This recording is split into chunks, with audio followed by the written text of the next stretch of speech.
ఆకాశదీపం ఒక్క దేవాలయంలోనే కాదు, ఇంట్లో కూడా ఆకాశదీపం వెలిగించవచ్చు. ఇంట్లో కూడా ఆకాశదీపం వెలిగించవచ్చు, దాని చేత ఎనలేని ప్రయోజనాన్ని పొందవచ్చు అని శాస్త్రవాక్కు. ఎలా వెలిగించవచ్చు అంటే, యజ్ఞంలో ఉపయోగించేటటువంటి చెట్లు ఏవి ఉంటాయో అటువంటి చెట్టు కొమ్మ ఇంటి యజమాని యొక్క చేయి ఎంత పొడుగుంటుందో అంత పొడుగు కొయ్యతో తయారు చేస్తారేదో, మా ఇంటికి నేను యజమానిని, నా చెయ్యి ఎంత పొడుగుంటుందో అంత పొడుగు చెక్క ఒకటి తయారు చేసి దాని మీద మధ్యలో ఒక జ్యోతిని వెలిగిస్తారు.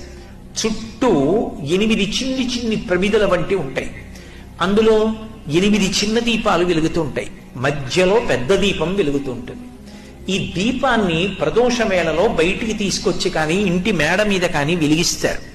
వెలిగించి ఒక మాట చెప్తారు, ఇదిగో నేను ఆ విష్ణు స్వరూపానికి కదులుతున్నటువంటి ఊగుతున్నటువంటి ఈ దీపాన్ని, తులాయాం డొలయా సహా ఊగుతున్నట్లుగా ఉన్నటువంటి ఈ దీపాన్ని పెడుతున్నాను.